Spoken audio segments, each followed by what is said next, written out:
बाबा मुंबई में आए। मेडिकल की पढ़ाई के लिए बहुत समय चाहिए था। यद्यपि मेरा अधिकांश समय साधना तथा आचार्य आसिमानंद के साथ योग प्रचार में लग रहा था, फिर भी योग्यता की सूची में मेरा स्थान विश्वविद्यालय के 10 सर्वश्रेष्ठ छात्रों में था। मुझे आंध्र प्रदेश सर्विस कमीशन की योग्यता छात्रवृत्ति भी मिल रही थी।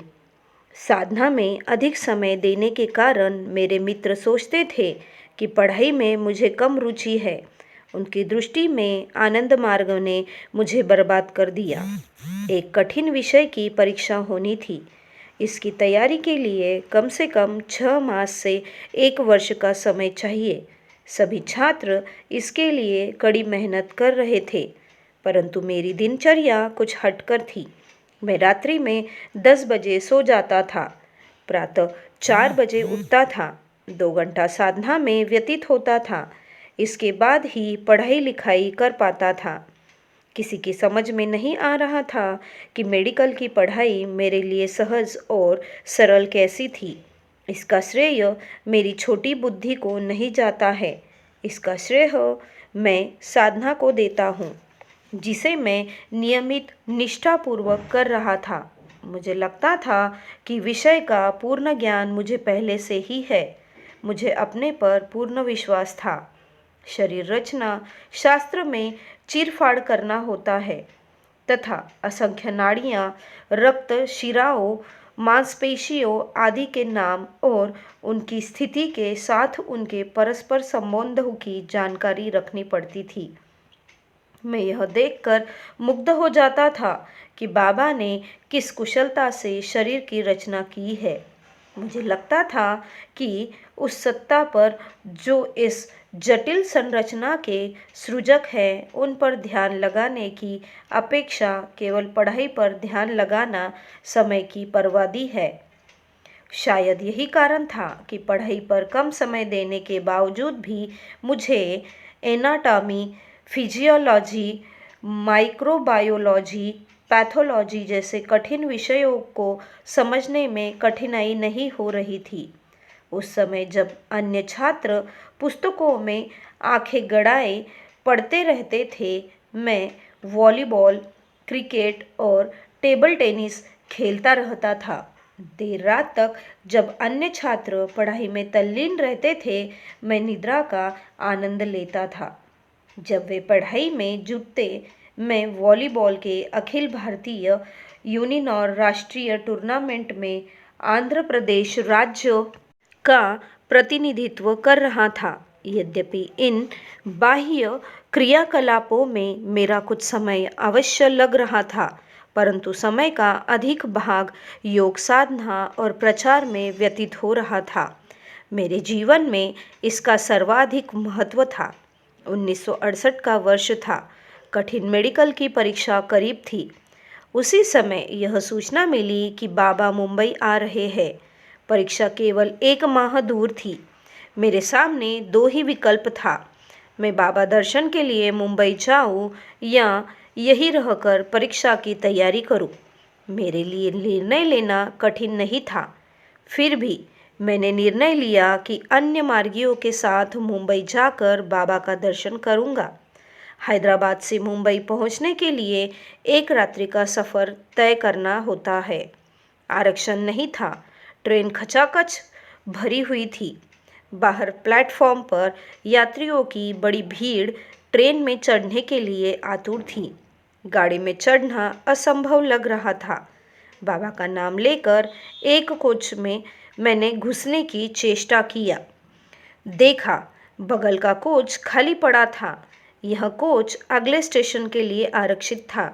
उसी कोच में मैंने जगह ली तथा अन्य मार्गी भाइयों को भी बुला लिया। मुंबई तक की यात्रा बिना किसी बाधा के संपन्न हुई। हम लोग आराम से सोते हुए मुंबई पहुंच गए। बाबा की कृपा बगैर यह संभव नहीं था। यह एक छोटी घटना थी, परंतु मेरे लिए एक बड़ी सीख थी। मुझे विश्वास हो गया कि बाबा सदैव हम लोगों के साथ रहते हैं। जब भी आवश्यकता पड़ती है, वे मदद करते हैं। मुंबई धर्म महाचक्र में भाग लेने के लिए बहुत बड़ी संख्या में मार्गी आए थे। स्थानीय मार्गियों ने इसके लिए अच्छा स्थान चुना था। मुंबई के मार्गियों ने सबके खाने की निःशुल्क व्यवस्था की थी। त्रिदिवसीय धर्म महाचक्र था। प्रतिदिन प्रातः और संध्या बाबा वहाँ के दर्शनीय स्थानों पर भ्रमण के लिए जाया करते थे। कुछ चुने हुए मार्गी भ्रमण के समय बाबा के साथ रहते थे। मुझे भी भ्रमण के समय बाबा के साथ जाने का अवसर मिला। मैं बाबा की गाड़ी में था। उस दिन भ्रमण के लिए बाबा समुद्र तट पर गए थे। पिछली सीट पर बाबा विराजमान थे और मैं अगली सीट पर बैठा था। रास्ते में बाबा अनेक विषयों पर चर्चा करते रहे। बाद में जब हम लोग बाबा के साथ समुद्र तट पर टहल रहे थे, मेरे मन में भगवान वेंकटेश्वर के विषय में कुछ पूछने की उत्सुकता हुई। मैं जानना चाहता था कि वह भगवान की श्रेणी में आते हैं या नहीं। देश के हर कोने से बड़ी भारी संख्या में लोग उनके दर्शन करने के लिए तिरुपति की यात्रा करते हैं। तिरुपति दक्षिण भारत के आंध्र प्रदेश में स्थित है। 7 पहाड़ों की चोटी पर भगवान वेंकटेश्वर की वराभय मुद्रा में प्रतिमा अवस्थित है। ऐसी मान्यता है कि वैकुंठवासी विष्णु भगवान वेंकटेश्वर के रूप में भक्तों की सभी इच्छाएं पूरी करते हैं। देश के हर कोने से लोग यहाँ दर्शन हेतु आते हैं तथा संपत्ति, सोना, पैसा आदि वस्तुएं अर्पित करते हैं। इनकी कृपा पाने के लिए सिर मुंडन की भी परंपरा है। मुंडन के बाद सिर के बाल को उन्हें चढ़ाया जाता है। मैं भी भगवान वेंकटेश्वर का भक्त था। मुझे विश्वास था कि वह ईश्वर है। अब मुझे बाबा मिले थे जो जिंदा भगवान थे। इसीलिए मेरे मन में इस विचार का उत्पन्न होना स्वाभाविक था कि लॉर्ड वेंकटेश्वर भगवान है या नहीं। मैं नियमित साधना करता था, परंतु साथ ही साथ वेंकटेश्वर की भी पूजा अर्चना करता था। मुझे लग रहा था कि इसमें कहीं ना कहीं विरोधाभास है। मेरे मन में यह बात थी कि यदि बाबा कहते हैं कि वेंकटेश्वर भगवान नहीं है तो मैं उनकी पूजा अर्चना बंद कर दूंगा। उन्हें छोड़कर मैं केवल बाबा द्वारा बताई साधना ही करूंगा। खामोशी को तोड़ते हुए मैंने बाबा से पूछा, बाबा, लॉर्ड वेंकटेश्वर भगवान है या नहीं? बाद में समझाऊंगा, बाबा का संक्षिप्त उत्तर था। कुछ देर तक बाबा चुपचाप चलते रहे। इसके बाद अन्य विषयों की चर्चा की। मैं दुविधा में गोते लगा रहा था। सोच रहा था कि बाबा आज मेरे प्रश्न का उत्तर देंगे भी कि नहीं। पता नहीं फिर दोबारा पूछने का अवसर मिलेगा भी। टहलते टहलते अब हम गाड़ी के निकट पहुंच चुके थे। पूर्ववत बाबा गाड़ी में पिछली सीट पर बैठ गए और मैं अगली सीट पर। उसके बाद बाबा वेंकटेश्वर पर बोलना शुरू किए। बाबा ने बताया, तुम्हारा प्रश्न भगवान वेंकटेश्वर के विषय में था न, जहाँ लोग सिर मुंडवा कर बाल उन्हें अर्पित करते हैं। जी बाबा, मैंने उत्तर दिया। कुछ महीने पहले बाबा का दर्शन करने के बाद मैं परिजनों के साथ तिरुपति गया था।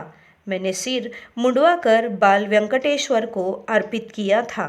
बाद में मेरी समझ में आया कि उस दिन बाबा उसी घटना की ओर संकेत कर रहे थे।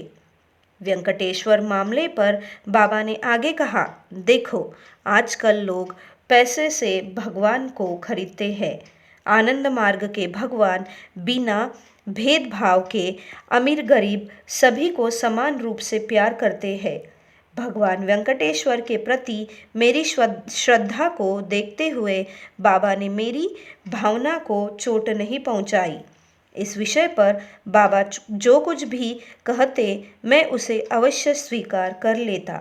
बाबा ने जिस खूबी के साथ जैसे संवेदनशील मामले को मनोवैज्ञानिक तरीके से सुलझाया, उसे देखकर मैं चकित रह गया। जैसे जैसे मैं साधना में दृढ़ होता गया, भगवान वेंकटेश्वर के प्रति मेरा मोह अपने आप भंग होता गया। स्थिति और स्पष्ट हो गई जब मैंने बाबा के विचारों को पुस्तक के माध्यम से जाना। बाबा का कथन है, मूर्ति पूजा कपटाचार है, क्योंकि तुम उस अनंत अरूप सत्ता को क्षुद्र रूप की सीमा में बांध देते हो। अंततः मूर्ति पूजा का पूर्णतः परित्याग कर मैं आनंद मार्ग की साधना मनोयोग से करने लगा। धर्म महाचक्र की समाप्ति के उपरांत बाबा मुंबई में कुछ दिन और ठहरे, परंतु हम लोग हैदराबाद लौट आए। लौटती बार भी यात्रा के लिए आरक्षण नहीं था। एक बार फिर बाबा भरोसे हम लोग एक भीड़ भरे डिब्बे में चढ़ गए। पहले की तरह इस बार भी बगल का डिब्बा खाली मिला। मैंने एक सोने वाली बर्थ पर कब्जा कर दूसरे मित्रों को भी वही बुला लिया। हम सभी सोते हुए आराम से हैदराबाद पहुंच गए। इस बार भी बाबा की कृपा से ही ऐसा हो पाया था। उनकी कृपा का ही फल था कि मुंबई जाने और हैदराबाद लौटने में किसी प्रकार का कष्ट नहीं हुआ। यद्यपि कि हम लोगों ने पहले से इस यात्रा की कोई तैयारी नहीं की थी। एक अमूर्त और अनंत परब्रह्म ही वह सत्ता है जो सभी प्राणियों के आराध्य है। केवल वही जगतगुरु है। वही आनंद मूर्ति के रूप और नाम से ब्रह्म विद्या सिखाने के लिए प्रकट हुए हैं। अनुसत्ता को उनकी महिमा के सामने नतमस्तक होना ही होगा। बाबा।